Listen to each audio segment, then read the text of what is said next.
नमस्कार किसान भाइयों, आप सभी का एक बार फिर से स्वागत है हमारी चैनल एल पटेल में।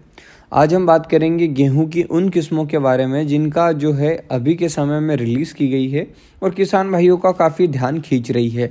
तो उनकी पूरी डिटेल जानेंगे, क्या इनके अंदर खास दिया गया है, किस किस्म को किस रीज़न में लगाना चाहिए और उसकी उपज क्या आनी चाहिए।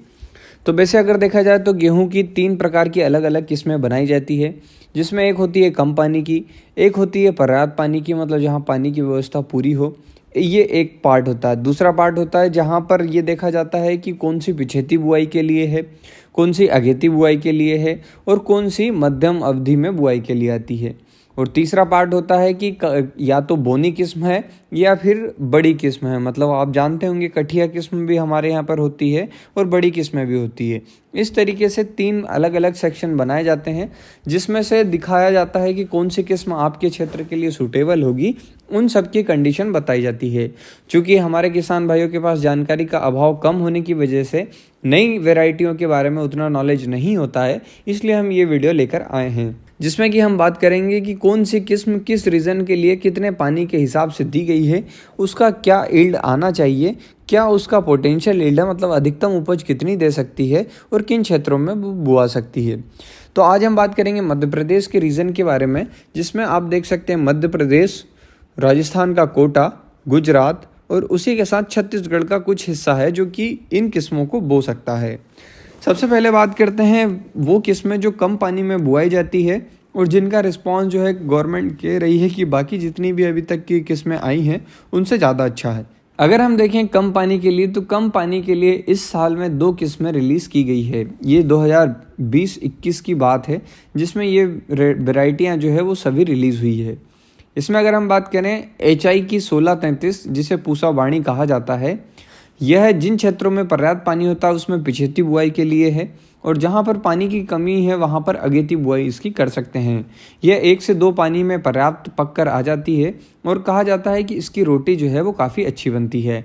अगर हम इसके एवरेज यील्ड की बात करें, मतलब सभी किसानों को क्या उपज देगी, तो ये 16.8 क्विंटल एकड़ के हिसाब से उपज देगा।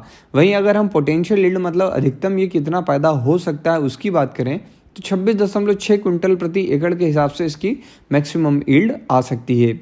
अगर हम इसके पकने के दिन की बात करें तो ये 105 से 110 दिन में पक जाता है। इसका मतलब ये कि ये कम समय में पक कर तैयार होने वाली किस्मों में से है, इसीलिए इसे कम पानी भी लगते हैं।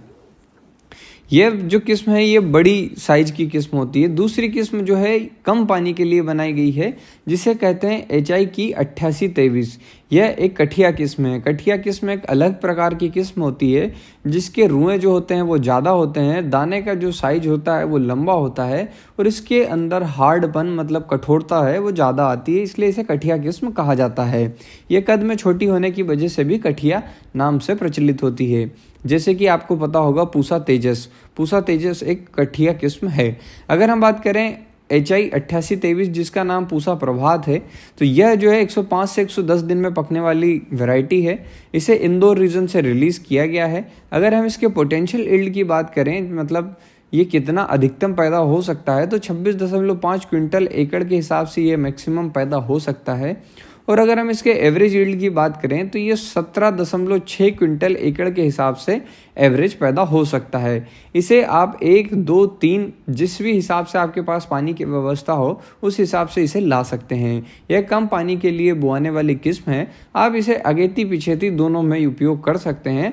जहाँ पर पर्याप्त पानी की व्यवस्था हो वहाँ पिछेती बुआई करें, जहाँ पर पानी की व्यवस्था कम हो वहाँ पर अगेती बुआई की जा सकती है। अब हम बात करेंगे उन वैरायटियों के बारे में जिनको पानी थोड़ा सा ज़्यादा लगेगा और उनकी उपज भी काफ़ी ज़्यादा अच्छी आती है। इसमें तीसरे नंबर पर रिलीज़ की गई है HI की 1634, जिसे पूसा अहिल्या कहा जाता है। पूसा अहिल्या और पूसा वाणी जो है वो एक ही समय की रिलीज़ की गई किस्म है और इनके जो प्रजनक है वो भी एक ही है, इसलिए इन दोनों को भाई बहन कहा जाता है। अगर हम बात करें पूसा अहिल्या की, तो यह एक अगेती बुआई के लिए किस्म तैयार की गई है। अगर हम इसके पकने की अवधि की बात करें तो 110 से 115 दिन में ये किस्म पककर तैयार हो जाती है। उसी के साथ इसमें पीला रतवा, मतलब जो येलो रस्ट है, उससे रेजिस्टेंट पाई जाती है और काफ़ी अच्छी किस्म है जिसकी आप रोटी बना सकते हैं। अगर हम इसकी एवरेज यील्ड की बात करें तो ये 51.6 क्विंटल हेक्टेयर, मतलब 20.1 क्विंटल एकड़ के हिसाब से पैदा होगी। और अगर हम इसके पोटेंशियल यील्ड मतलब अधिकतम कितना पैदा हो सकता है तो यह 70.6 क्विंटल हेक्टेयर का मतलब होता है 28.5 क्विंटल एकड़ के हिसाब से ये पैदा हो सकता है, जो कि गवर्नमेंट रिकॉर्ड से कहा गया है। अगर हम इसके दाने की बात करें तो इसका दाना हल्का लाल रंग का चमकदार दाना होता है और इसके दाने का जो साइज है वो थोड़ा सा छोटा होता है। लेकिन अगर हम इसके दाने के वजन की बात करें तो 1000 दानों का वजन 42 ग्राम इसका आता है, जो कि काफ़ी अच्छे वेट में दाना होता है। इसलिए इसकी जो उपज है वो इसके दाने की वजन से आती है।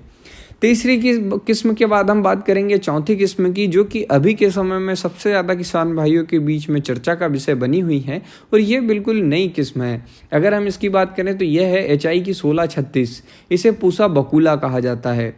ये जो है अभी के समय रिलीज़ की गई वैरायटी है, जिसकी चेक वैरायटी मतलब जिसे रिलीज़ करने से पहले किस वैरायटी के कंपैरिजन में लगाया गया था तो वह किस्म है इसकी GW 322, जो कि हमारे सेंट्रल जोन में सबसे ज़्यादा बुआई जाने वाली किस्मों में से एक है। अगर हम इसकी बात करें तो यह एक अगेती बुआई वाली किस्म है। अगेती बुआई का मतलब ये होता है कि अक्टूबर का लास्ट सप्ताह और नवंबर के पहले सप्ताह में जो बुआई जाने वाली किस्म होती है उसे अगेती बुआई की किस्म कहा जाता है। अगर हम इसके पकने की अवधि की बात करें तो यह 110 से 125 दिन के अंदर अंदर पकती है और इसकी खास बात यह है कि इसे टेम्परेचर का कोई नुकसान नहीं पड़ता। इसी के नाम से इसे रिलीज़ किया गया है कि अधिकतम तापमान में भी यह सामान्यतः खड़ी रहती है, दूसरी फसलों के बजाय सूखती नहीं है। अगर हम इसके एवरेज यील्ड की बात करें तो 56.6 क्विंटल हेक्टेयर, जो कि 6% ज़्यादा होता है 322 के एवरेज यील्ड से। इसका मतलब ये कि 23 क्विंटल प्रति एकड़ के हिसाब से ये पैदा हो रही है।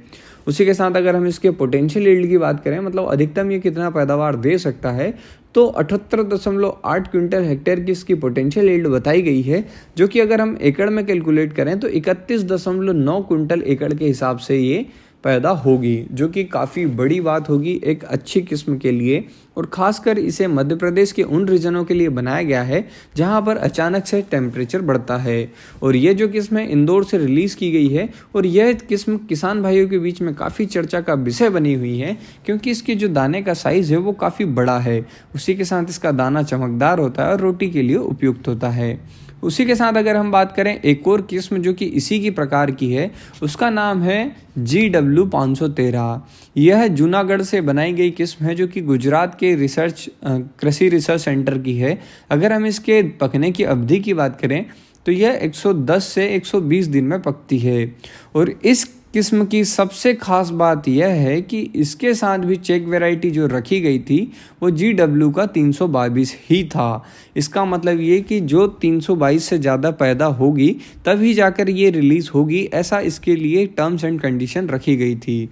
और इसने उस टर्म्स एंड कंडीशन को पूरा करने के बाद रिलीज़ हुई है। अगर हम इसके एवरेज यील्ड की बात करें तो 60.3 क्विंटल प्रति हेक्टेयर के हिसाब से इसकी एवरेज यील्ड होती है, जो कि 24 क्विंटल प्रति एकड़ होता है। उसी के साथ अगर हम इसके पोटेंशियल यील्ड की बात करें तो पोटेंशियल यील्ड इसकी सबसे हाईएस्ट अभी तक की सेंट्रल जोन में दी गई है, जो कि है 32.990 क्विंटल प्रति एकड़, जो कि सबसे हाईएस्ट एवरेज आप कह सकते हो।